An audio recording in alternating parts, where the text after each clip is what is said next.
Okay, we are live. All right, we're reconvening our morning hearing and shifting gears to the stormwater committee bill that we've been discussing. And we're going to focus this conversation on some thoughts, looking closely at the study committee in particular. And Representative North had some thoughts on it that he'd like to share with the committee. Start with the study committee one first, I think, those ideas. Okay.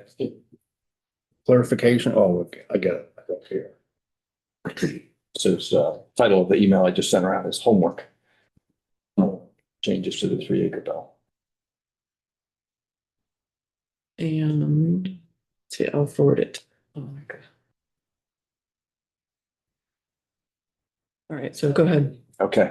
So I was the homework assignment I was given was to identify some potential changes to section 10, which were really the identification of a study committee. And the powers and duties given to that study committee. And what are we looking to get out of this study that we're commissioning? In addition to that, I identified one small change in section 7E2. It's listed in the first in the email that I just sent around, which is basically removing an addition that I believe was added by DEC, the red crossed out there, including for residential subdivisions when the municipality assumes full legal responsibility. But to me, that since we added the word including in there, that word including was added, that just kind of makes it irrelevant because that is already included. So there's no need to specify including. That's it. Section 10 then, which is the commissioning of this study committee and the requirements thereof. Under subsection C, powers and duties, this unchanged, the study committee shall review the feasibility of establishing regional stormwater utility districts in the state. The study committee shall. And then there's the list of duties which we're asking them to do.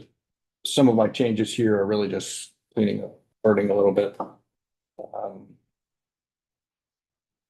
Item 1 was just a wording cleanup. Item 2, propose an approach the state could use for implementing a regional stormwater utility that would allow the utilities to assume liability and responsibility for compliance with water quality laws, including how a utility could assume responsibility for any stormwater permitting normally performed by the Department of Environmental Conservation. I think that's what we were trying to say there in the first place, and I was just clarify that that's really what we were trying to do. Well, I'm actually not sure I'm not sure it's normally performed by DEC. Do you want the utility to issue permits? I think that's what it sounded like it was trying to say to me, and so I was just clarifying. I don't know that I necessarily want it to be that way. No. That's what it was sounding like it was trying to say. No, they pursue permits to complete projects that address stormwater issues. So they're not taking over the permitting. They're not taking, okay. No. Okay, fine, good. To me, that's the way it read, and I wanted to, if that is what we meant, I wanted to make sure that's what we meant. But if it's not what we mean, then why was that responsibility for permitting of properties subject to the 3-acre? Why was that in there? Well, because, go ahead, Ella. Yeah, I think it was poorly worded before and vague, but I think it means going after the permit, not issuing a permit, but it doesn't explicitly say it. So I think it's supposed to mean representing the properties, going after, doing the work of Applying for. Yes, Applying applying for permits. and implementing the Gotcha. work of the permits, but it was vague. So Yeah. we do need to be specific. So that should be changed. Make sure. Does that make sense? What? I guess I don't understand the reference to DEC because DEC doesn't apply for permits. No, we're striking Correct. that. Right. That was just The way I was reading it, it sounded like trying to make it such that these entities, these utilities could actually do the permitting, issue the permits. Right. And it's like, okay, which I thought was a So bit of a we need to stretch, be- but okay. I mean, that's technically doable, but you have to delegate that authority. No, we're not doing that. That was just a misunderstanding. Yeah. Okay. Taking that part. We're just gonna we're gonna clarify that language. So it's applying for the permits and then just scratch the whole DEC. Okay, good. So number 3 is really kind of the heart of what I think the chair was asking me to do, which is really clarify what is it we're trying to get from this study. Number 3 is propose alternate methods for stormwater management at the regional level that would achieve equivalent or better phosphorus reduction, more cost effective than picked a number there that was significantly less than what we're seeing out of the 3-acre rule, but higher than what we're seeing out of the other mechanisms, $25,000 per kilogram per year, and exceeding what is currently assigned to the 3-acre rule, which is 1,700 kilograms per year in total. So can the study group come up with ways to improve upon what we're currently asking from the 3-acre?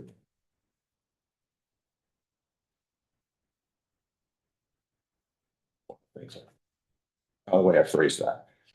Basing it on some metrics and measurements rather than just saying, figure out a way to replace the 3-acre rule. What then becomes number 4. I think this really just cleanup of words, at least the way I was interpreting it. And so if this isn't what we meant, then again, it should be changed. So propose how to authorize a regional stormwater utility to assess fees or charges to landowners. I think is what we're really trying to residents and businesses within the regional stormwater utility district for the purpose of stormwater controls, and not just for any reason. They can't just tax or assess for any reason. It's got to be for the purpose of stormwater controls to meet the TMDL. I think. If folks have thoughts on the way, please interject. I think that for the purpose of stormwater control is correct. That's how you only get that authority. Normally, these municipalities adopt an ordinance that gives them this authority for stormwater. Otherwise, it's a tax, and you haven't really given them taxation authority for this. Good. Representative Morris. Sure, just to go, I want to back up to number 3, the clarification on the dollar amount. Is that in $2025 or what happens in 2030 Yeah. with inflation or Yeah. reduction? Good point. And we have Gianna Petito here with us. When you're ready to comment, let us know also. Yeah, absolutely. So far, I'm just trying to get access to a visual of this. Oh, okay.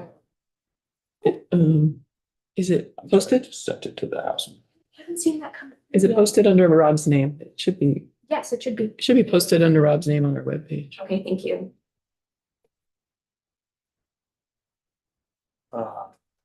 So number 5, what's now number 5 didn't change. Number 6. Propose how statute could be amended to implement any of the proposals, since the word propose is what's used throughout the study committee, including, and this is an added, including replacing the 3-acre rule with methods defined in 3 above. Which is the newly added step. And so that kind of charges the study committee with figuring out essentially how we can come up with TMDL 2.0 or 1.1, whatever you call it, that eliminates the 3-acre rule and replaces it with something else that's more equitable and more all in as defined in number 3. That's very expansive. Yes, I recognize it. I wonder, Yeah. I wonder about, But we're essentially punting it from us. We seem not willing to address that here. So I thought, well, let's task the study group to do it. Give them the authority to go figure it out.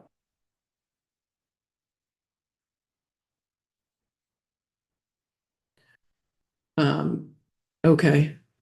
And Okay, the number 7 is, given that we're asking them to come up with these regional stormwater management districts. We should also ask them therefore to estimate the costs to operate such proposed regional stormwater utility districts. Net of any reduction in DEC headcount that would be achieved by implementing these, if there is some. I don't even know that there would be, but it sounds like what we're kind of delegating some work to these regional groups that DEC might have otherwise has been doing. I don't know if that's true, I but guess the way that I look at this actually is we're trying to alleviate the burden from the landowners, private landowners. We're not gonna be able to reduce staff at DEC. The staff at DEC actually, they're gonna be doing a little more overseeing probably these utilities, or I don't know, maybe they'll do less because they're, presumably the stormwater water utility is gonna be consolidating. So right. That's I don't think it's gonna be so they're not, stormwater utilities are not changing the review process for DEC. They're helping the landowners meet the goal. So A&R will still need to issue all of the federally delegated NIPD's stormwater permits.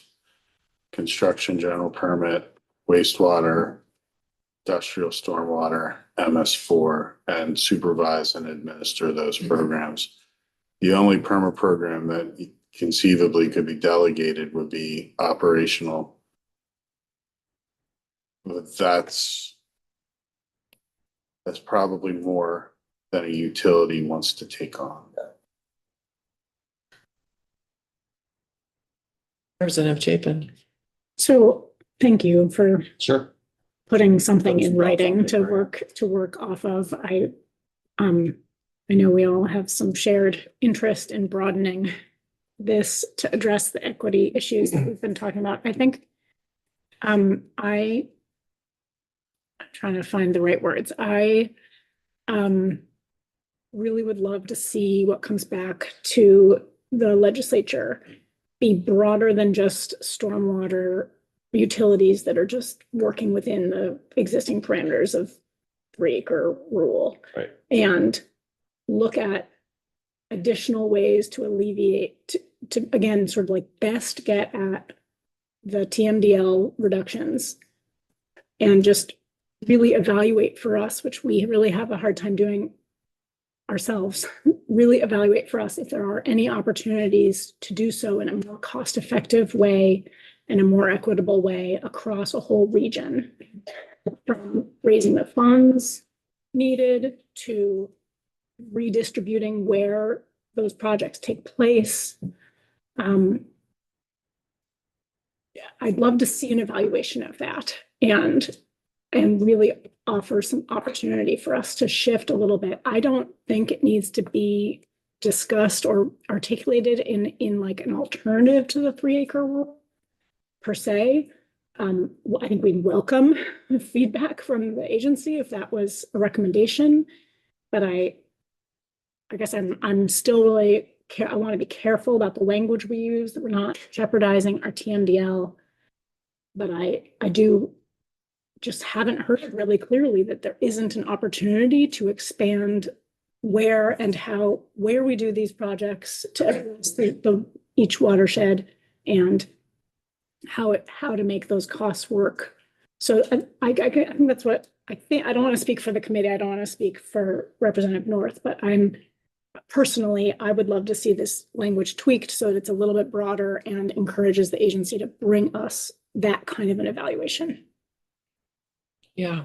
Thank you, representatives. Thank you for sharing this and for that comment. In the record, my name is Gianna Petito with the Clean Water Initiative Program.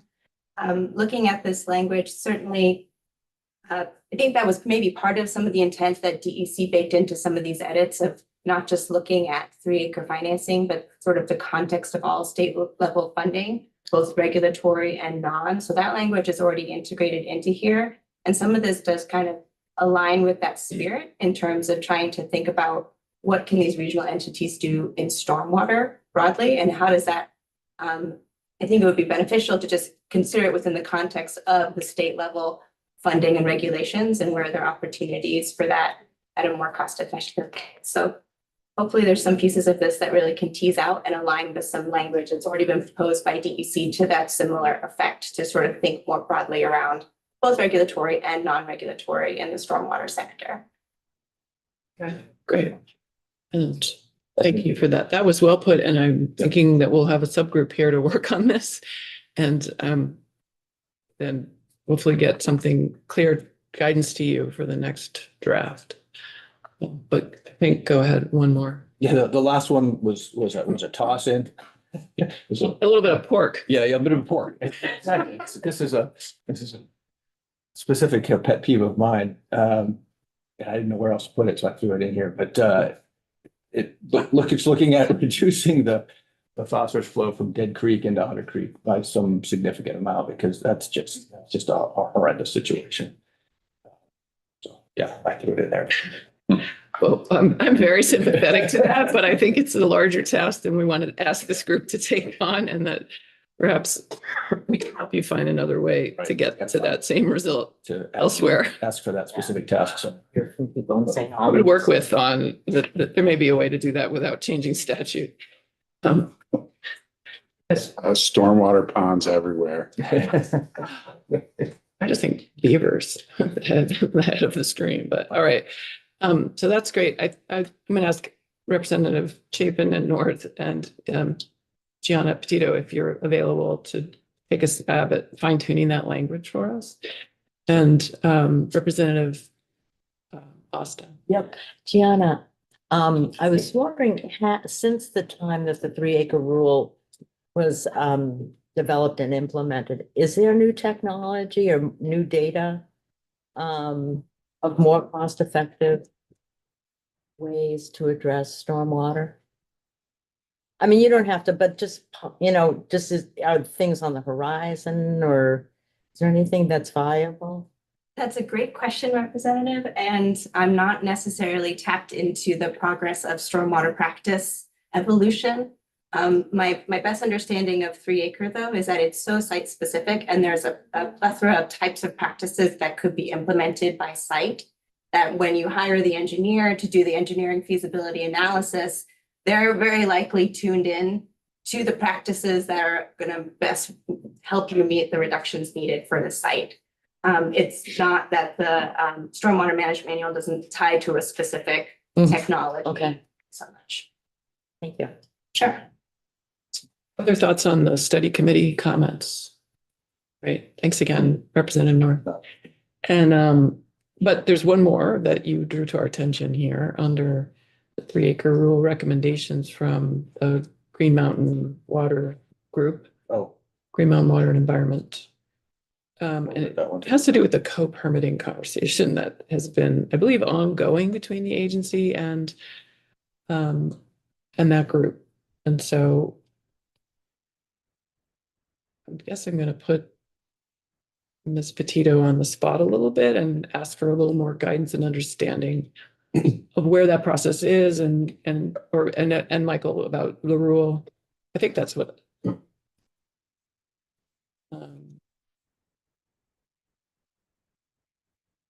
So is this something on your committee website? Thought it was in this email, but maybe you didn't include that part of Oh, it. is it something that says it's a letter from Karen Horn? Yes. Yeah, but it's not in my version for some reason that you forwarded. But that's okay. Yes, it's that. Did you get it? Did you want me to speak to that? That would be, I mean, Yeah. Sure. I am also not tied into a lot of the discussions with Gimwea and the department. And I will say that my understanding is that the co-permitting issue is quite complex. And what each permit is treating, whether it's impervious surface or runoff and things like that, is quite complex. And so I think that's an ongoing dialogue. I don't think the agency is ready to comment on this piece. If the committee is amenable to adding it, we certainly can work internally to figure out what the position and statement is for the department as the bill moves forward. But I don't think we're quite ready to comment on it right now, given the complexity. Michael, do you have thoughts on it? I just don't understand this. I understand the existing language. If you're an applicant and you don't own the impervious surface, then the owner has to be a co-applicant with you. the owner of the land or the impervious surface. That kind of makes sense. Unless the land from which the stormwater is being discharged is already permitted under an MS4, TS4 municipal, so they don't have to be an applicant who, I guess, I don't understand what that unless phrase modifies. Is it the applicant unless the applicant or unless the, I don't know. I don't understand the language. So I think, yeah, we'll maybe not take that up at this time. And if it's got legs, it can be considered in the other body. Is that included in your email? It was not included in the email that was sent to the whole group. All right, well, thank you for that. Michael, we had you for half an hour. Do you still have to leave? I do, but Larry, Representative Sackwood sent me the changes to 231. And I can make those probably at lunch. Great. And we'll try to get you changes to this one before lunch so that maybe you can do that too. Sorry to get into your lunch. I am on the floor with 2 bills for part of the afternoon. Including ours. Yep. Great. We love that. Thank you. We'll be there too. Then I think that's all for now. Yes. Representative North had also indicated a suggested change back to section 7. I don't know if you wanted to have a discussion. Yeah, yes, I do. Yeah, that's at the top of this email. That's what I got confused about. Thank you. Yeah. Rob, do you want to walk us through this? Yeah, I was wondering if that section in red that is lined out there is really necessary since the word including got inserted. That just means that don't forget, including, my understanding from Michael is that just means don't forget about this, but it's not limited to it. It means including but not limited to. Right. So just wondering if it's even necessary. I think it's really necessary if you want to call out residential subdivisions. So remember, the language started out as being for residential subdivisions. And then the agency asked that it be broadened so that it was not just residential subdivision, but would reference them. I think your point is valid, Representative North, if they would still qualify. It's really about whether or not you want to have that specific reference for purposes of the Clean Water Board making recommendations. Representative Chapin. And didn't you also tell us yesterday, I think it was yesterday, that this whole section really is more of a guidance than requirement because of the other clean water statutes? Right, this is priorities for a recommendation, right? You ultimately, the General Assembly, make the determination how to spend that money. I think if we're including this section and if we're including any edits to this, including this 1 million, trying to provide some guidance, we should be specific that it's about residential subdivisions, even if it's not exclusive. The whole section seems not really necessary, doesn't necessarily have a humongous impact, but we're trying to make a statement is what I was thinking. So we're trying to make a statement that at least 1 million should be going largely to residential subdivisions. If we're going to include it, I think we should include the words including for residential subdivisions. When the municipality assumes full legal responsibility. That was the. Yeah, that's the issue that we were trying to avoid. I see. That I thought we were trying to expand it beyond just those few areas where municipalities have the ability or decide to. The other option is if you move away from residential subdivision, it's just for private properties. Right, so it's not just residential, but it's also for industrial or commercial that might be caught in this. And also churches and schools. So. May I add something? Yes. So specifically, the municipal stormwater implementation program is for municipal permittees or ownership. So it would be expansive to other private properties if there was municipal adoption bills as well. Otherwise, they're accessing funding through the Developed Lands Program. Well, I think the inclusion of the floor of 1 million is certainly a really strong guiding principle, if not something the board has to follow. I'm not totally sure about that, but it has been replicated in other lines, including the enhancement grants, where they have followed to date that recommendation and statute to sit hit with that floor every time they build a budget. So that does create a stronger carve out for the municipal lines, specifically for 3-acre work, whether it's municipal property or municipal adopted sites. This is the developed lands are the lowest priority, but did we bump them up in this? No. So that was our, I think, concern, right? So we were hoping to add another priority in helping private landowners address. You need to go. Yeah. Okay. Thank you. Private landowners address their obligations. Whether the municipality is involved or not. Right. As drafted, there's no new floor or contribution to the development program.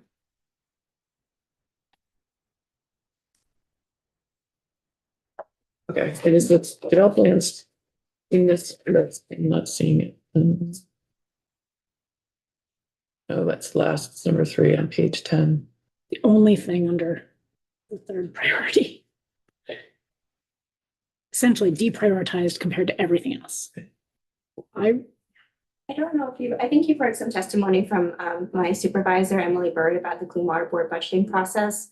I think she spoke to the tiering and sort of the to date, the board has just sort of made a practice of aiming for 60% to tier 1, 30% to tier 2, and 10% to tier 3 and other. I don't know if that's been communicated to you, but that's been a target they've used to interpret this prioritization. But we've not always hit that because of things like the ARPA funding coming in outside of the clean water budget. There are other priorities coming up to play, but it doesn't mean all the money goes to tier 1 until they're fully funded. It's sort of a 60-30-10 attempt when they first draft the budget. That's helpful. And then what if you can speak to a normal year of funding, what does that 10% result in? Actually, I have this most recent budget that's in front of the legislature now. If you would like to join us, if you want to sit here at the witness stand, that's great. Welcome to have a desk.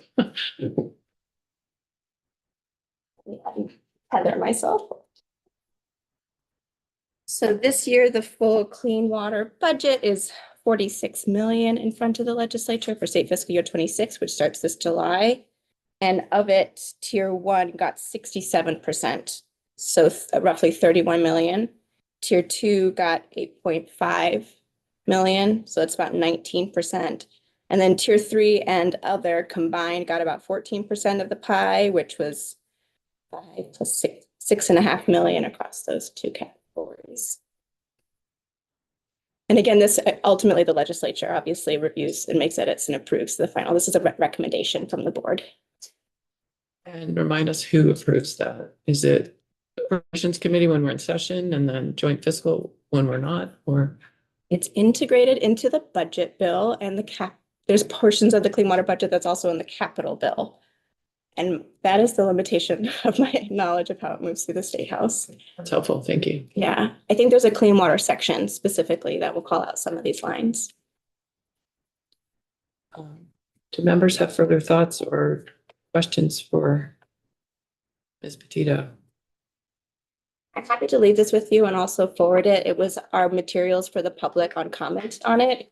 So it gives a big picture of how it was divided, the budget by year, and also a plain language table of each tier and line and the types of things it tries to fund, whether it's regulatory or not, and the sectors it tackles. So if this is a useful resource, I could leave it here and send a digital copy to the committee. Be very helpful. Thank you.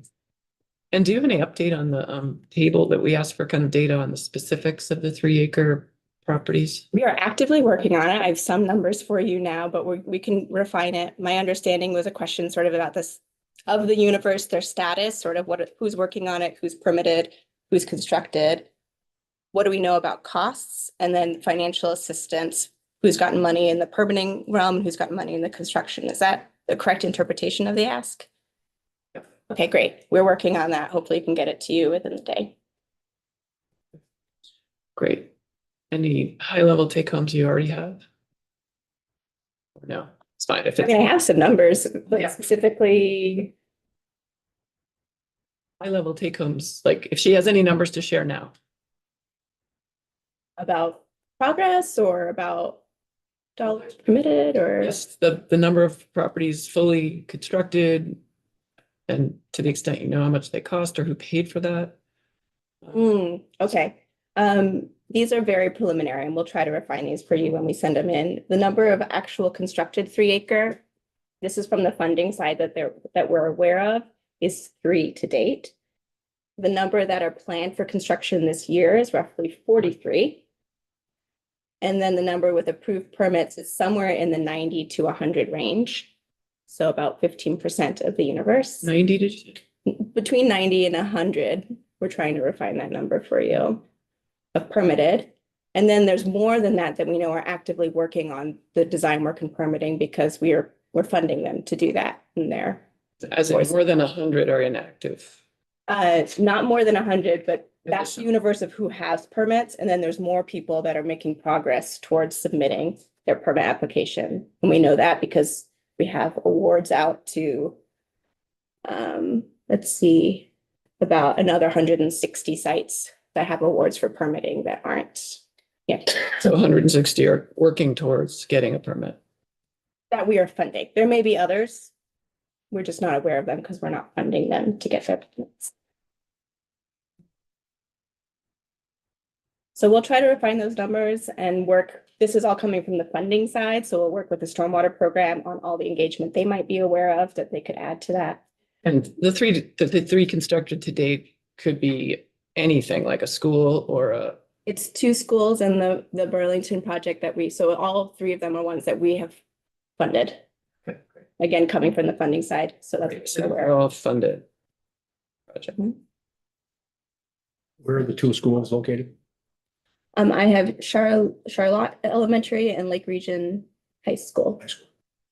All right, Representative Tagliavia. Of the 677 sites, I'm assuming they received some sort of a correspondence from DEC about the 3 acre. Have all of them responded in one way or another back? I don't know the answer to that. They would mostly be engaging on the stormwater program side, so they'd be able to speak more to you about their level of communication and engagement with all the sites. Kevin has shared that. Great, great. I'm sorry, I didn't hear what you said. I think Kevin Burke has that. Okay. Thank you for joining us today. Yeah, thank you. Thank you for your time. Hopefully you can stick around and work with our subgroup on the wording for that study. Yeah. As we get to it. I'm happy to start working out in the cafeteria on some of this with my team, and then happy to work with both of you representatives on finalizing that. Thank you. Thank you so much. All right, members, we're going to shift gears and invite Representative Bongartz to the, Senator Bongartz up to the witness stand. He's got, we're going to shift gears and hear about the housing appeals recommended language from our housing committee. Latest version is draft 8.1. Did you get a chance to get that? No, I'm just pulling it up. Okay, so give yourself a moment to look at it if you need it, and I'll just remind our committee what our role is here in this process, which is advisory to our general housing committee, in as much as land use appeals is in our area of jurisdiction, and they have an interest in it because they relate to housing. So we're advising them, and we took testimony on this yesterday. We're going to take a little more today and review this latest version. Senator Bongartz, I asked him to join us today in large part because he is, I was looking for an attorney with actual experience working on appeals generally. And also, of course, he worked closely with us as we worked on this last biennium for the updates. And so he has some thoughts and perspective to share on the appeals process. So, okay, so for the record, Seth Bongartz, I represent the Bennington State, I'm the senator from the Bennington Senate District. I have, as the chair noted, I have, it's been a while, but I have a fair amount, this is what I used to do. And it's also what I spent the last 4 years on this committee, sitting in that seat there. And I think the thing a couple of things I just want to say is that I really haven't had time now to look at the new language, so I'm partially working off the language that I was looking at last night. This is this committee's jurisdiction, number one. And number two, this committee, in my mind, and I spent 6 years total on this committee, has had different names over times that I've been here, but including the last 4. This committee has always done really, really careful work. And we're messing here with an area of the law that we better get right. And there's consequences. We spent a lot of time last year on coming up with the 20. That was a lot of work and a lot of time and a lot of testimony when we came up with 20 people. And the language now, as I understand it, I really can't pinpoint exactly where we are with this now, but has a new definition for an aggrieved person, or however that language is being used. And go ahead. Would it help? I think Jamie Fidel's helped work on making this language happen. And I don't know if it would help. If it would help you, that's great. If it doesn't. Well, I think, we have, and we set up the study that's going to come out next year.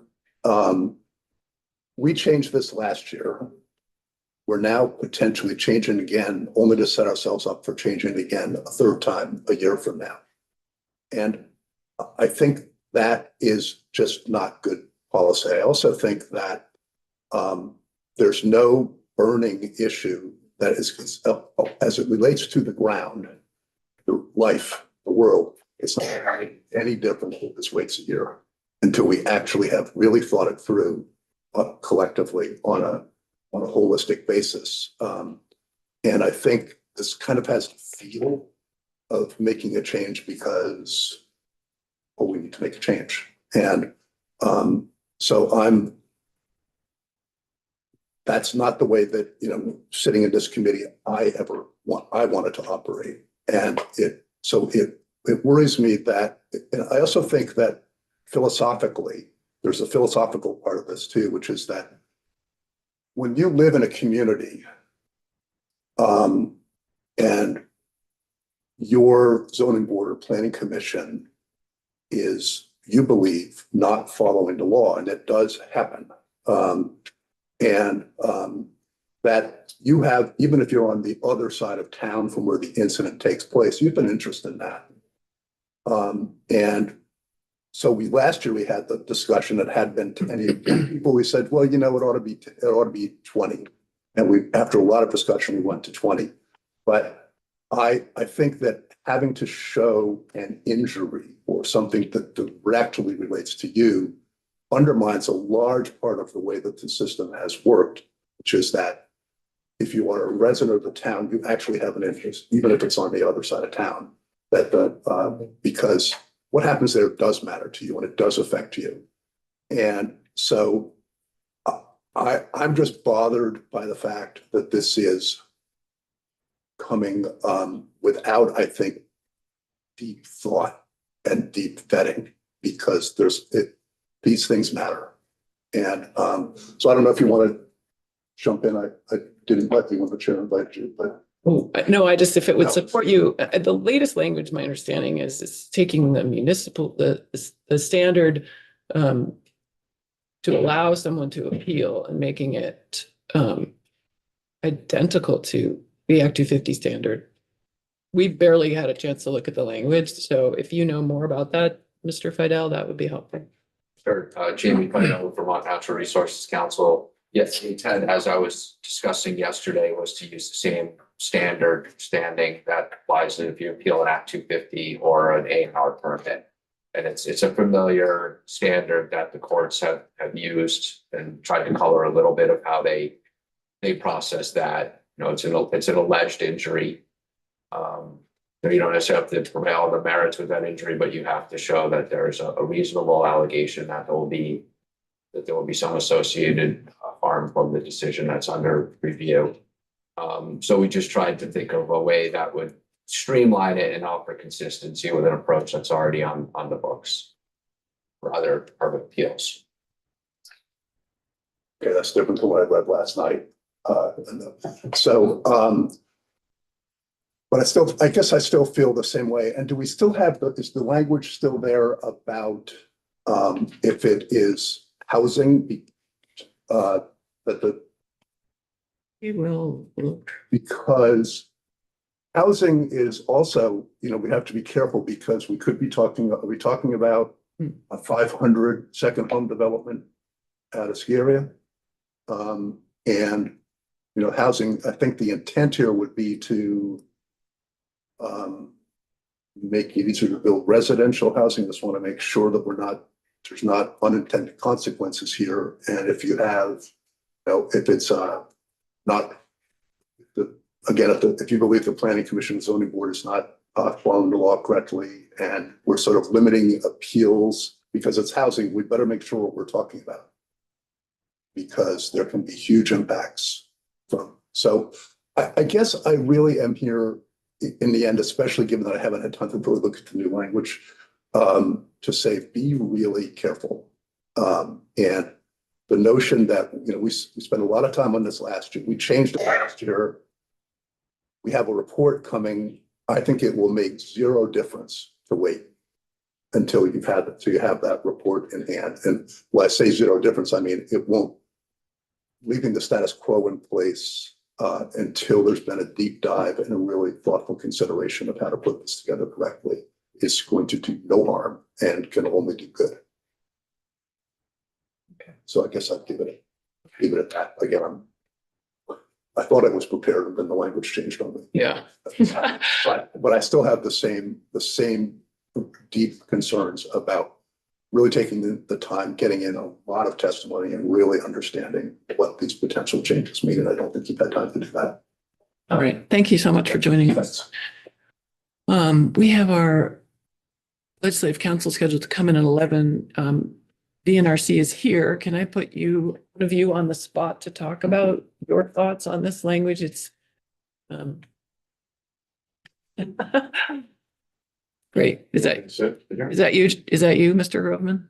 Yes, so you mean I've worked on this together. Morning. Statute. For the record, I'm John Groveman, Policy Water Program Director for Vermont Natural Resources Council. I am an attorney, and I have worked on many environmental appeals over the years from lots of different angles at VNRC, representing citizen groups, but I was the general counsel at A&R, where I represented the agency on appeals. I was the Act 250 attorney from A&R, so I specifically on Act 250, I represented multiple state agencies on appeals, and so I've seen this from a lot of different angles. I mean, I don't disagree with anything that Senator Bongard said. Our initial position was this is a complicated issue, as I'm sure you've all gleamed from just putting your toe in the water here, and that our first preference is to wait for the study, because I think the way to really improve appeals for housing and generally is to do it holistically, because you've got various permits, you have the A&R permits, you've got Act 250 permits. This change is really about zoning permits.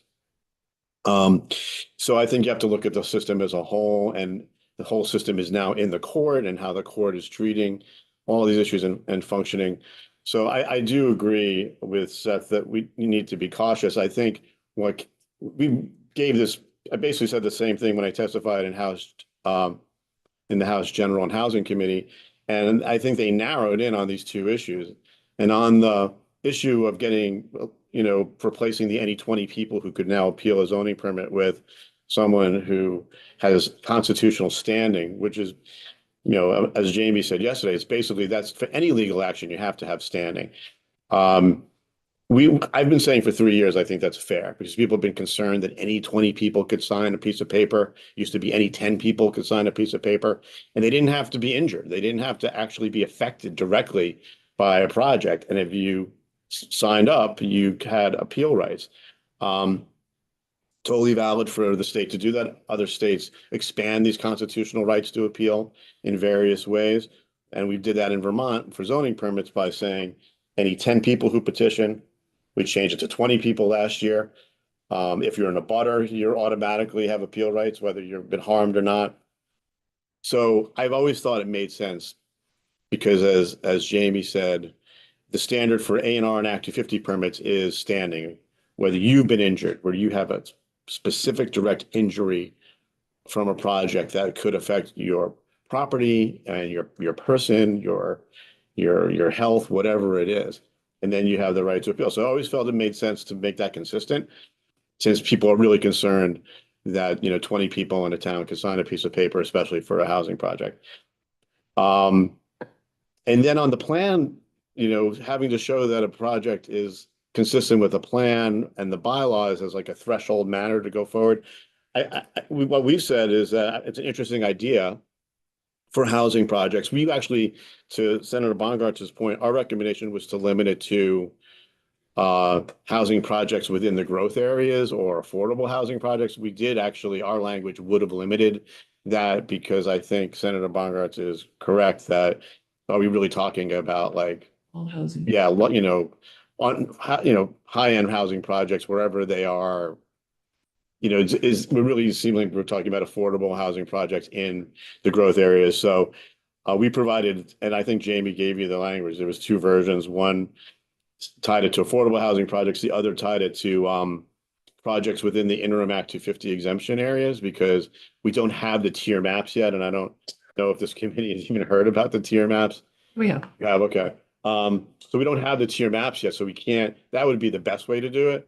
And that's what will happen. So what's gonna happen, and this is why waiting, but next year, we're gonna start seeing the maps and we're gonna have this appeal study.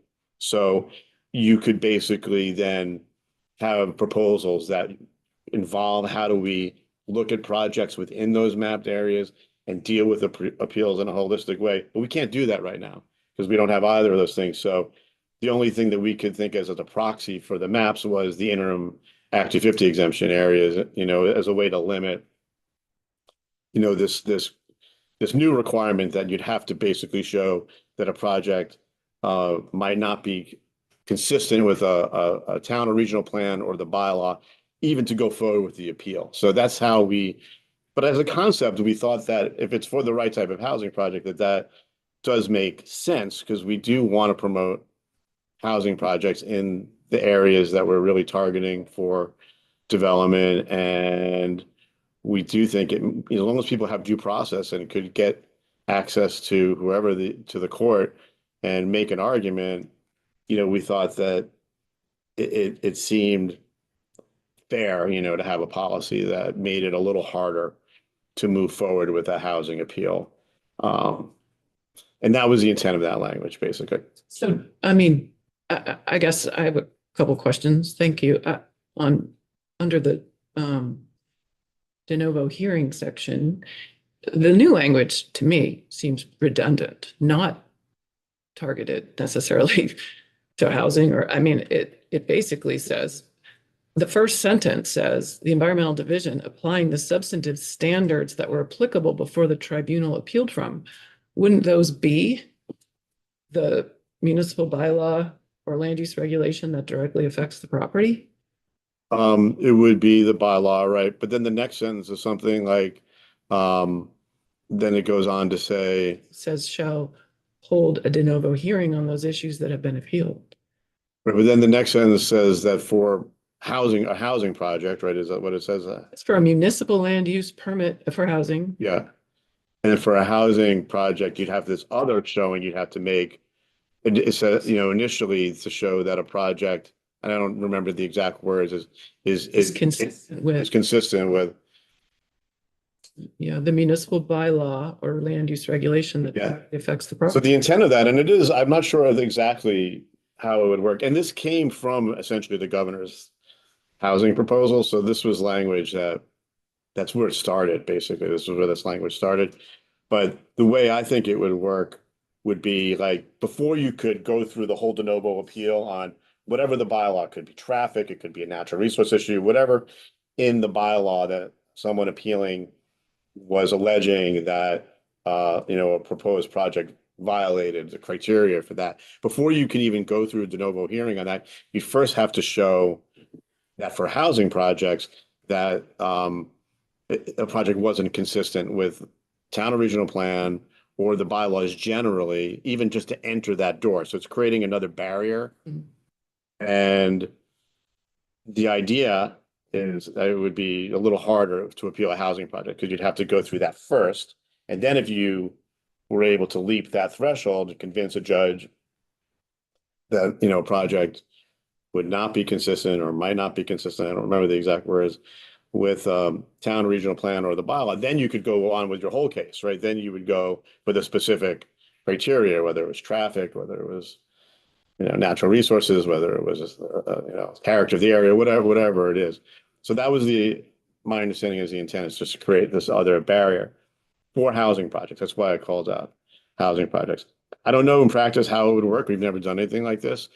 We had a good conversation in House General and Housing about once we have the tier maps, maybe a better way to do this ultimately in the long term would be to really require people to participate in that tier mapping process and raise concerns about projects in those areas. And then if you didn't do that, then you couldn't appeal individual projects that would come up, unless, of course, there was something that prevented you from doing it, like you didn't live in the town or something, like you could deal with those sort of logistical things. But the idea, and this came, I think, from Chair Mahali, which I like the idea, was basically forcing people like to come to the table during the mapping and planning process rather than having. And planning is happening now. Right, yeah, exactly. So people should be doing that. Anyway, but we don't, as I said before, we don't have that now. So this is sort of a proxy for that, like basically saying, well, before that, if we want to basically put up this other hurdle for housing projects to make it a little bit harder for someone to be able to challenge a housing project. But as Senator Bongot said, this is, housing project is not defined as far as I understand, and it would be any housing project, whether it's 10 McMansions or 5 McMansions or, multifamily affordable housing project, anywhere in a town. So, but that was a policy choice that the General and Housing Committee made. So I don't know if any of that helps you at all. We need to use this a few times to wrap our heads Yeah. around it. Yeah. And I would also ask you, Judge Zone, you, I think, have kind of agreed to or helped find language that does make the standard for standing linked, as we talked about, to the other processes. But Judge Zone thought that was broadening the number of people who could potentially appeal. Yeah, I don't agree. I think Judge Zone, he said the same thing in general housing. That would be true. Actually, no, I think what Judge Zone hasn't focused on is that you're eliminating the 20 people. You're eliminating abutters who automatically can appeal. You're eliminating people in the immediate neighborhood of the project. So I think you're narrowing it. You're getting rid of that. That's what I was trying to say before is we, as a state, which is totally valid, we said, no, let's put aside the issue of constitutional standing, injury, right to due process, to go to court, to challenge a project. We're just going to list a category of people who automatically have appeal rights. Any 10 people, we change it to any 20 people. An abutter automatically has appeal rights. Someone in the immediate neighborhood of the project, because that's in the statute now, immediate automatic appeal rights. That's all getting eliminated and being replaced with you have to show an injury. So I think it actually narrows it, as Jamie said. VNRC, when we do appeal projects, it's mostly A&R permits that we really get involved with. We don't get involved with zoning permits, but it's the person aggrieved have to have specific injury standard. And it's not easy. You have to have members who live in, near the project are affected. We have to have affidavits and show evidence that someone is going to be affected potentially negatively in some way. We submit that to the court. If there's an applicant that, or you know, that doesn't, you know, want us to have appeal rights, they argue that we don't meet that standard. So I think it narrows us. I haven't talked to the judge like offline, but I don't agree with him that it actually broadens it. I think you're eliminating the automatic. It's not hard to get 20 people, right, to sign petition, you know? And I live in Marshfield, tiny town. Every time if there's a project that people are concerned about it, you could go around the neighborhood for 30 minutes and get 20 people sign a piece of paper. That's a lot easier than going to court and proving that you might be injured to the extent that you have a constitutional right to address that injury on an appeal. I'm not seeing the abutter language eliminated. It's in there if you keep going down. It was in the version I looked at yesterday. Seeing a person owning or occupying property in the immediate neighborhood of the property that is subject to the decision. I mean, the version I saw, it eliminated all of that. And it I think yeah, it does, but I'm just not seeing Yeah. the actual abutter word in here of yeah. maybe. We And need, that's how it came out, I believe, of House. it hasn't come out yet. I mean, that's how the last version that I saw. Well, you must have No. seen version 8.1. Because Yeah, I don't remember the numbers. yeah, Jamie Fidel. I just wanted to clarify one thing. John's right. Originally, when Chair Mahali's committee was considering this, they were responding to an administration, the omnibus housing proposal from the administration. And what that said was party appealing a land use decision must demonstrate a clear and substantial departure from the comprehensive plan or land use regulation that directly affects their property as a threshold issue. And so that would eliminate a lot of appeals. I mean, understanding what is a clear and substantial departure, you know, versus is it generally what's usually considered is it in accordance or is it consistent with as a threshold issue? So as John was just saying, that was the idea is to make some kind of reasonable threshold determination. The way that I read what the committee did and what you have in the latest draft is I can't tell. I don't think they're actually necessarily have structured it so that it's an initial determination versus the standard of review for the court. So it's not like a first step. It's just that's going to be the standard of review for the court. And so I just wanted to point that out. And if the intent of the committee and everybody is that it's an initial threshold determination, then that may need to be clarified a little bit if it's not. The language doesn't keep that. It may be that the committee actually just wanted to make that standard of review. Yeah, I don't remember, and I do agree, it's not clear, and then it's not, yeah, and that's where it started, right? That's why I said that was how the conversation And as I started. mentioned yesterday, the reason that you may want to have it as a standard of review is because if you eliminate the language of like the 20 person in that language, it says that, you know, what they have to actually show is that it's not in accordance with the town plan or bylaw. And so if you're eliminating that at some point in the statute, it makes sense to have an equivalent understanding for the court, the judge, what is the standard they're using. So that's why there is some utility to having it there. And that was my understanding, I think, in talking with Representative Mahali, that it made sense. So just wanted to offer that. Representative Osborne. Would a citizen have like 3 opportunities to challenge a project? Like 1, if the planning board changes, you know, creates new bylaws, and 2, in the tier 1, 2, and 3 process. It sounds like there's a robust public input process, and then this. It would be really different. I mean, I think commenting in the tier process is more, it's not about a specific project.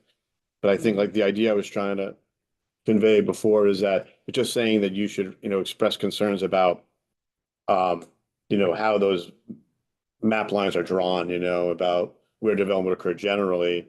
But this would be your only opportunity to address a specific project and the impacts of that project on you and your property. And so you really only have this one chance basically to do that. And it's important to remember, like when we get to the tiers eventually, there'll be Act 250 exemptions for those projects. So we've already cut out, that was, and that, in my opinion, is the best way to deal with these issues is where do we want to develop and where do we want to, limit like what permits you need, Mhm. And we should improve the appeals process for everybody. And I think it needs to be improved. Yeah. Yeah. Representative Chapin. Thanks, John. I just want to go back to the talk about timing and with the study and what we're going to get, I think, in a year from now and where that might lead more broadly. My understanding is that work is much broader than this across a much broader look at appeals. And so I guess my question is, sort of based on your experience with Act 250 changes and legislative work over many, many years, when we get that report and recommendations, hopefully it's a pretty clear set of recommendations, how likely is it, do you think, that we'll get at this kind of a change? Is that potentially next year? I guess I want to get at this heart of like, is it worth making this kind of a change now, given all the work we've done and we're going to have these maps coming out, and like, maybe it is worth doing this piece now, even though we are going to look at a much broader set of recommendations around changes to the appeals process.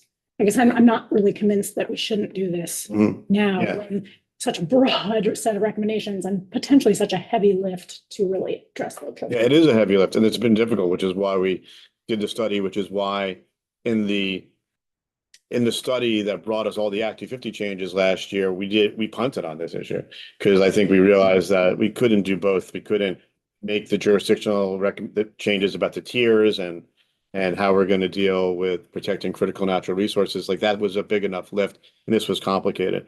I hear you. This is why like we have been engaged in trying to say, well, what could we do this year for just the reasons that you articulated? And we understand why people feel motivated to do something this year. And I've argued for the last 3 years about getting rid of the 20 people because that seems to give people a lot of consternation. And it just seemed very common sense to me. We should be consistent. Like, I just didn't make, why are we treating this category of permit different than Act 250 and A&R permits when we've had that standard now since 2004 and it's worked, I think, pretty well. And it seems people feel it's fairer than just 10 or 20 people signing a piece of paper or what have you. The planning one, like I said, I think it's an interesting idea. I think there's merit to it. I think the challenge has been getting the language right because it's tricky to write language. And I have great sympathy for Ellen and because it's not an easy thing to write,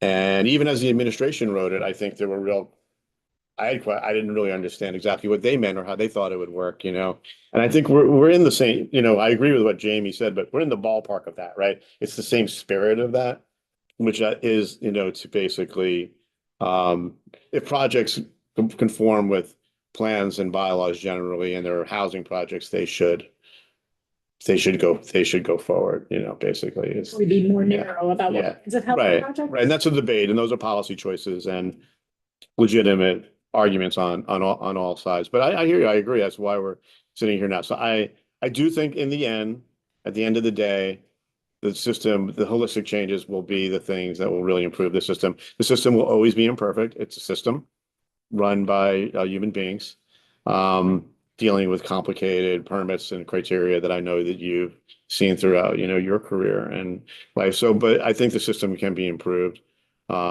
We made giant changes to the system in 2004. The Environmental Court didn't hear all these appeals. We used to send Act 250 appeals to an expert Act 250 board. We send A&R water permit appeals to an expert water appeals body. We combined everything in 2004.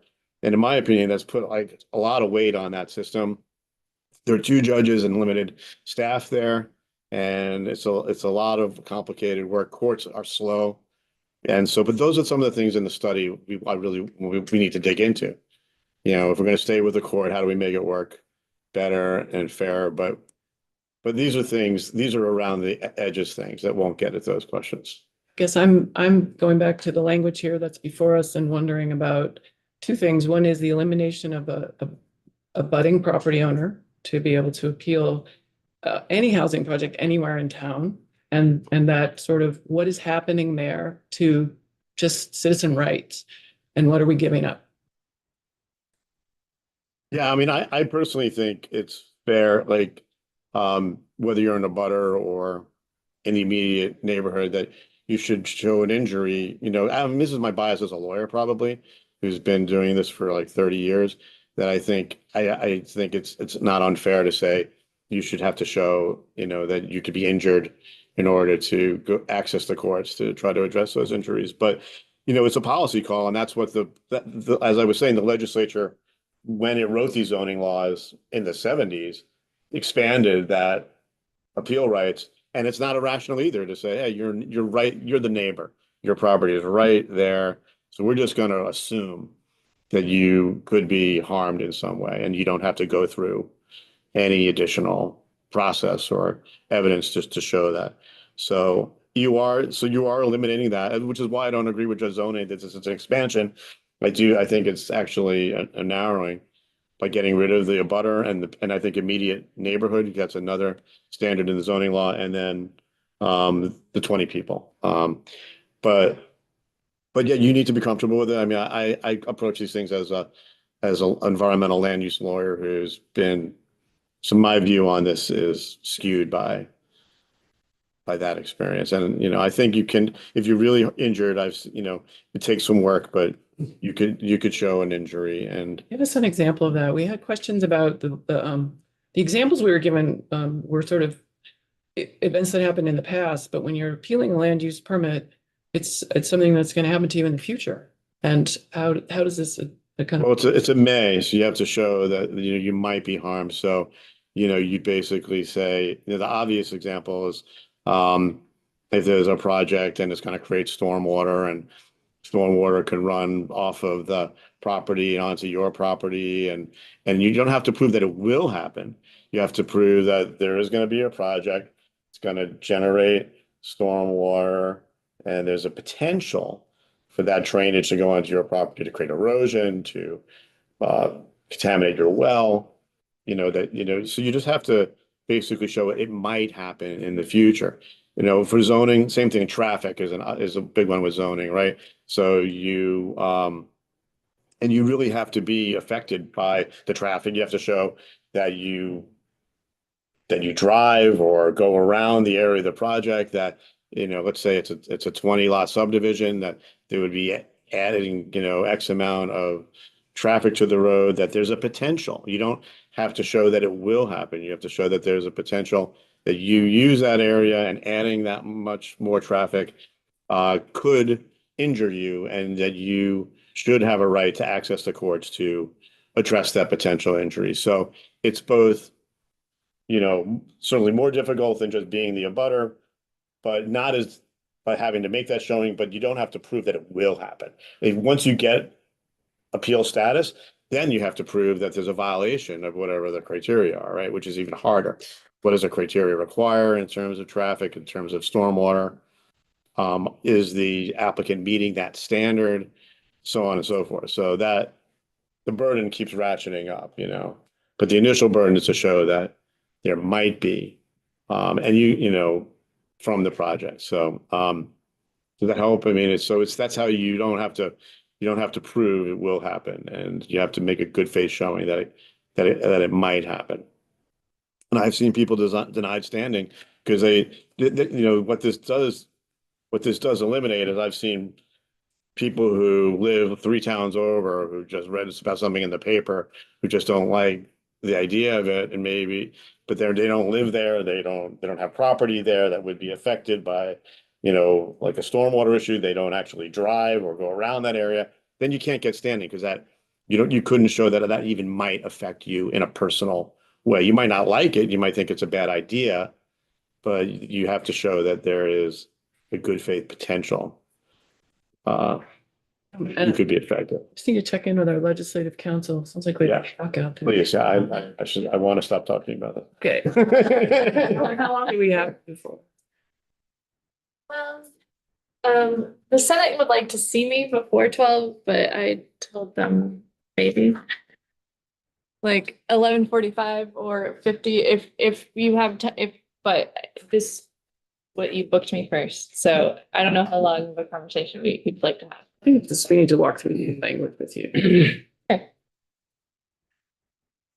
So for today, you have draft 8.1 of the General and Housing Committee bill. I have been in, this bill was in editing this morning, so there may be a slightly updated edited version, but this is the version we submitted to their committee this morning, and it's flux. But my new language starts on page 21.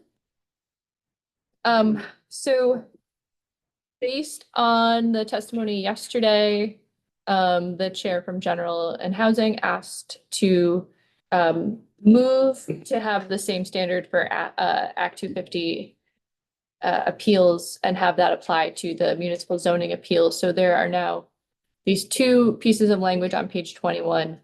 First in section 8, first the definition section in the court's definitions is being updated. So the definition of person aggrieved is being updated. And currently that means a person who alleges an injury to a particularized interest protected by the provisions of law listed in section 8503. And that section 8503 is just a list of laws that the Environmental Division of the Superior Court has jurisdiction over. It does currently include Act 250, all the A&R statutes that apply, and the municipal bylaw statutes. Alleges a particularized interest protected by the provisions of law listed in 8503 of this title, attributable to an act or decision by a district coordinator, a district commission, the secretary, an appropriate municipal panel, or the environmental division that can be redressed by the environmental division or the Superior Court. So it's adding appropriate municipal panel. Those are the bodies under Chapter 117 that issue municipal zoning permits. That language then works in concert with the next section, section 9. So this is 8504, appeals to the environmental division, planning and zoning appeals. Within 30 days of the date of an act or decision, an interested person, as defined in 4465, or a person aggrieved who has participated as defined in 4471, may appeal. I don't know if you want me to read the rest of that, but so this is adding that currently the standard has been an interested person who has participated may appeal. And now it's adding an interested person or a person aggrieved who has participated in the regulatory process may appeal to the environmental division. And so you will recall, and I will also show you, the language on who is an interested person is on page 24. So currently in statute, the interested person standard in Chapter 117 is where we get these categories of any 20 persons or the in the immediate neighborhood of. So what I've done here is on page 24, the definition of interested person is being changed. It still has, starting on line 3, that an interested person is the person owning property or municipality or solid waste management district affected by a bylaw. Or number 2 is a municipality that has a plan or bylaw at issue in an appeal. It strikes 3, a person owning or occupying property in the immediate neighborhood who can demonstrate a physical or environmental impact. It also strikes the any 20 persons who are any combination of voters, residents, or real property owners. And it does leave what was number 5, which is any department or administrative subdivision of the state owning property in the municipality. So under this new system, to appeal a permit decision for a municipal permit, it would be an interested person who has participated. So the person owning the property, municipality, or state agency, or an aggrieved person who is a person who has a particularized interest because of the decision by the appropriate municipal panel. So it's replacing the immediate neighborhood and the any 20 persons with a person aggrieved, which is a person who has a particularized interest. And that is what the Act 250 standard is currently. And then the next step is that it is creating another hurdle. So you could potentially, you're now on the list of people who could appeal if you've proven that you're a person aggrieved. Then in order for the court to take it up, if it's a housing project, you have to demonstrate that it is in violation of bylaw. No. No. Not quite. So back to page 22, this is a separate issue. It's related, but it's not a standing issue. It's a standard of review issue. So standing is who gets to go. Yeah. So on page 22, the language about consistent, that is basically what the court already does. Right. So they will take the appeal, and that is just how they will review it as their standard of review. So I don't think it's creating a new hurdle. That's not what we just heard from BNRC. Well, I was saying that was how it was originally written by the administration was to basically be a threshold matter. Maybe that's not how it's working now. Yeah, so Yeah, no, I'm okay with other. I know. So we're looking at the top of, I mean, to me, I was reading it that a new language did nothing because the first sentence says they're going to use the standards that were reviewed originally under it. But I think the way, John, I heard you say, John Gorman from BNRC, that the second sentence qualifies it and limits housing appeals after a higher threshold consistent with the bylaw. That's what I was trying to explain, is that that was an original concept, but my understanding of the language now is it's just merely a standard of, it's not creating that as a determination that you have to cross in order to get to an appeal. But Ellen yeah, could no, confirm that. right. The original proposal that was before the Housing and General Committee has changed a few times, and this is the most recent version. And I think Judge Zone even said yesterday that this is what they already do. So it really is just codifying what they already do for reviewing a bylaw case. Right. Madam Chair, can I make a comment just on this point? If you introduce yourself, you may. Yes, I'm Mark Mahali, from representing Callis, Plainfield, and Marshfield, Chair of the General and Housing Committee. This language reflects two intentions. One is, if you will look on page 24, at paragraph 3, this is the abutter paragraph, the people who live near the project. The language there, those people, even to get in the door, had to allege that the decision was not in accord with the policies, purposes, or terms of the plan or bylaw of that municipality. We struck that. So it's no longer to get in the door. It's not a criteria. The criteria is moved to what the judge has to think about when the judge is trying to decide the case. And we put it there because we didn't want to eliminate consistency with the plan altogether, but we thought it belonged in front of the judge. In other words, the doorway is standard. Do you have standing? And there you need the particularized interest. Once you get in through the door and you're in court, the judge has to apply this criteria on page 22 that it's consistent with or inconsistent with the bylaws. Part of the reason we did that is we wanted to elevate the importance of planning, because so much of what was done last year on Act 250 is increasing the importance of planning. And so we wanted to make that very clearly a part of the standard of review.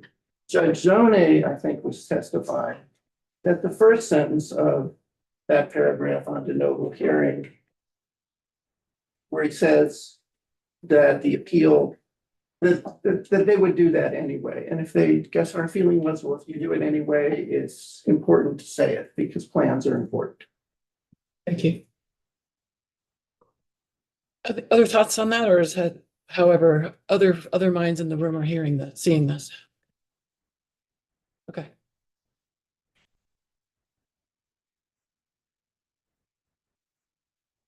are there more changes we need to look at? Just sort of the typo, there was a typo on page 2, or 22. So that's all that. The language isn't substantively different from yesterday, it just is more clear now. So yeah, it's for a municipal land use permit application for a housing development. If the appeal is of a denial, the environmental division shall determine if the application is consistent with the municipal bylaw or land use regulation directly affecting the property, or if the appeal is of an approval, if the application is consistent. So just adding the sort of grammar to make it read more clear. Right, and we were wondering if there was a more concise way to say that, but at any rate, there it is. Okay, thank you. Do members have questions? Representative Mahali, would you like to say anything else? Yes, thank you. I hope that would be great. Pretty good, because we do have another witness. So.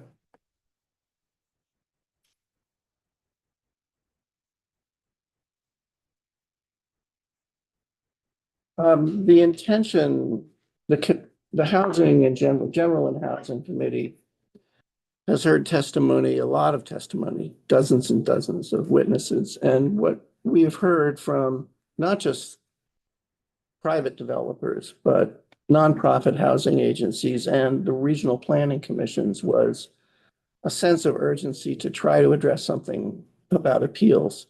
At the same time, we agreed very strongly with the position expressed by John and others from VNRC that the study is incredibly important. And in a lot of ways, the real big fish, something we could really do, would probably come as a result of the study, which is why our bill moved the study earlier from January, where we would worried, we would be caught up already in the legislative session, and drafting bills and getting Leg Council to get them out would take time.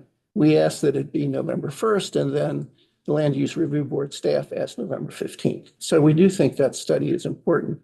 At the same time, we wanted to see if there was something we could do about appeals that made sense now to address some of the more pressing concerns. And so we came up with what you see here. And we did take testimony from the chair of the Land Use Review Board and from another member and asked them whether they felt that these provisions would compromise their work, and they did not feel that they would. We also spent time with the NRC.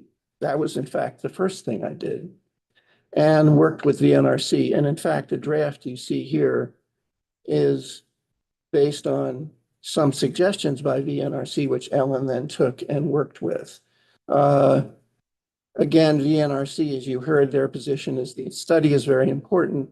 And if we were to move ahead with these, it would not this was okay. Judge Zone testified yesterday that this effectively increased the number of people who could appeal. I guess I have to say, I'm not sure I agree. I'd like to explain that and give you a wrinkle because it's important, I think, that you understand it. It does increase it in one way. If there's a development on the edge of the town and the runoff goes into my house in the next town over, under this, as it was, I could not appeal because I'm not in the town. The abutter paragraph required that I be in the town. The 20-person paragraph, the one that said anyone, as long as there's 20 people, can sue for any reason, they all have to be in the town. So we're saying that doesn't make sense. What matters is that someone's really impacted. And so to that small extent, in the case of something right on the edge of a town, it does expand it. Otherwise, it narrows it in one sense. It narrows it into the old standard, the 20-person standard. Those 20 people can sue for any reason they want. There is no requirement that they do it for any particular purpose, and they have standing automatically. And that's the rub. That's where a lot of people feel that's not right. You should have an aggrieved standard. So that was our rationale in putting this together. There is one wrinkle I think you should know. Judge Zone testified to this, and John, I may ask you to comment on this. Judge Zone testified for our committee, but he wasn't quite express here. 3 years ago, the environmental court issued a decision in which they considered the standing issue about these sections, the 20-person section. As you've seen, the 20-person section has nothing about a grieved person in it. There was no sort of constitutional standing requirement at all in the way it was drafted by the legislature. It was kind of a citizen suit provision in that sense. The judge, Judge Walsh, decided that as a matter of common law and court-made law, he was going to impose the standing requirement on that section. With me so far? He's imposing standing. He also held, and this is the part we found quite problematic, that that requirement applies to every single one of the 10 people then, and now 20 people who signed on to the lawsuit. So if I had a house, let's say, and there's a development next door, and I don't like the way they've designed the impervious surfaces and there's a runoff and it's going to flood my basement. Under that ruling, I could only sue if I could find 19 other people who had a particularized interest. And I said to Judge Zone, I think you've essentially eliminated all appeals. And he said, well, that's a policy decision. And I guess it is, but we felt that that was kind of messed up. And I know I've talked to John briefly about it, and I think he feels about that opinion. It doesn't agree with that part of it. Is that fair to say? You know, I agree with everything you said. It was not appealed. It was a judge's, Right. trial judge's Right. decision, And which was not published. So Yeah. I don't, and in that case, I think what happened was the lawyer for the citizen said, all right, I'll got my 20 people, I'll show that they all have standing, you know. But I don't, as Chair Mahali said, it's not in the statute. And my understanding is that states can, as I testified earlier, expand appeal rights. And if that did get appealed to the Vermont Supreme Court, I think it's less than certain that decision would hold up. So I think what's happening here is clarity. Yeah, that's, Right. so that motivated us. By the way, that decision was a trial judge decision. It was not appealed, so it's not strictly precedence. That is, another judge in the environmental division isn't required to follow it, but given that there's only 2 of them, they might. And we just felt like this area should just be resolved. And so that's what you have in front of you. Thank you. Thank you. That was helpful. Yeah. Members have further questions for Representative Mahali? Not seeing any. We have one more witness we're going to hear. Thank you. Charlie Baker is on. Yeah, you can go. Thank you. Thank you. Welcome, Charlie Baker. Yeah, good morning, all. Yeah, for the record, Charlie Baker, Executive Director of the Chittenden County Regional Planning Commission, and not a lawyer. There were 3 previous speakers were all lawyers. I am not, but so this is getting more, I think, what follow up particularly what Chair Mahali said, what we've been seeing. And I should also disclose, I'm also chair of the Evernorth Board, who does a lot of affordable housing development in Vermont. And so I think we are supportive of the provisions that you see. The study that's happening at the Land Use Review Board is very focused on Act 250 appeals. You know, this language is very focused on municipal appeals, and seems like constructive clarifications to not have frivolous lawsuits brought that just hold up things for years. So anyway, I don't have a lot of prepared testimony beyond that, Madam Chair, but that's just some perspective. I think we just wanted to share a similar perspective that we had, given the Housing Committee previously. So thank you. Yeah, thanks. Can you, as a member of the Evernorth Board, I'd be curious what the universe of appeals you've experienced is in the past couple of years. It seems like there's kind of one every 2 or 3 years, so it's not like it's every project, but the ones, and I think they've been taking advantage of the 20-person, so they don't have to show any particular harm.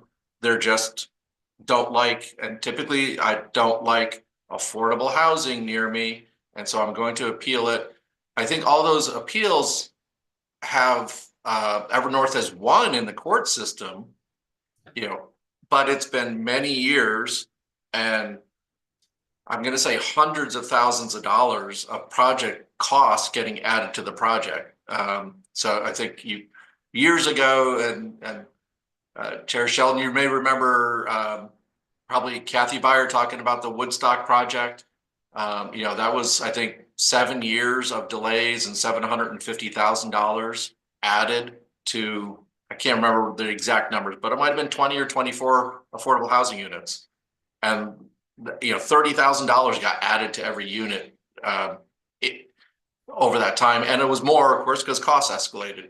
And then more recently in Putney, is the other example off the top of my head, that just got resolved just recently, but I think that was 3 or 4 years of delays that had no practical purpose other than trying to delay to defeat an adjacent affordable housing project. So, and I think that's the thing that just, feels wrong, that people are kind of abusing the system to try to add costs and delay to projects that they don't like, as opposed to participating in the planning and zoning development process where those decisions are getting made. That's what the town wanted to have, or was willing to permit there. So let's let those processes stand and not be really just, developer getting punished by a neighbor who doesn't like it. Great. Do members have questions for Mr. Baker? All right, not seeing any. Thank you for joining us. Yeah, thank you. Thoughts, do members have thoughts or questions before? Yeah. Yeah, I have a question for either Chair Mahali or for any of the other attorneys in here. If I choose not to attend any planning commission meetings, in your opinion, have I lost my right to appeal a subdivision simply because maybe I have a couple kids at home, maybe I have a sick relative? Is that me surrendering my rights? And because it looks like this legislation to me, I'm not a lawyer, is designed to say, well, you never attended a planning commission meeting, you didn't pay attention to the listserv for Front Porch Forum, so Ellen. heck with you. The existing law is, you have to participate in the review of the project in order to appeal it. So you have to participate in some way. And this was a change that was made a number of years ago, maybe 5 years ago, by the legislature. This is for zoning permits, A&R permits, and Act 250. You just have to show up at that process, indicate that you have concerns. You can't, wait for the appeal, and show up after. And the rationale is that it's unfair to the applicant not to know what people's concerns are, before an appeal. But if you were sick, or like the hypothetical, like you don't need multiple opportunities. You could write a letter, it's a pretty low bar in terms of participation. You have to indicate what your concerns are. So you could do that in an email or a letter, in multiple different ways, but you have to in some way indicate what your concerns are in order to appeal. That's the existing law. That's actually not in here. Yeah, that's existing the way it lines. You also can ask the court, if the appropriate municipal panel says that because you didn't participate, you don't have an opportunity, you can then ask the court to override them. You have to have a specific reason. So you'd have to say, I actually never got notice that this project was potentially going to affect me. They ask for if there's going to be manifest injustice. So you would have the opportunity to ask to join if you didn't have participated in the specific hearing related to the project. My experience and my practice was, the problem was when someone just didn't ever show up. But if they show up in any way, writing or et cetera, they satisfy that standard. Other questions? All right. Representative Mahali is probably waiting and wondering if we're ready to kind of take a straw poll vote on this. I'm not sure what happened to Representative Morris. I wish, really? I don't know. I think he went to a meeting. He took his coat. Oh, never mind. Are members feeling like they need more time with this, or are we ready to offer an advisory opinion? Okay. Yeah. So I guess for straw poll, I will ask all those in favor of supporting the language as presented to us in this draft version 8.1. Raise their hands. Great. That looks like everyone in the room, which is 10. So I won't ask for any opposed. And we will offer that as advisory to the Housing Committee on this work that they've done. Thank you so much, and thank you for spending your time and effort on this. Really appreciate it. Yeah. Thanks for bringing it. Thanks, Ellen. Right. Thank you all for your time and making this a productive mess. So we are a little bit before the noon hour, and we have a subgroup that's going to work hopefully with Gianna Petito on the 3-acre study language. And right now we have the 3-acre and the 319 A&R miscellaneous that are outstanding that we're hoping to get across the finish line. So be ready to work at odd hours and potentially late in order to make that happen. I'm doing my best to get access to legislative council when we need them. They're obviously very busy. You come back after the floor today? We can, let's try to come back after the floor today and review hopefully some of those changes. We'll see how late the floor goes, and I'll make an announcement on the floor or send an email. But look, check your emails. I also have the text thread. Yeah. All right. So with that,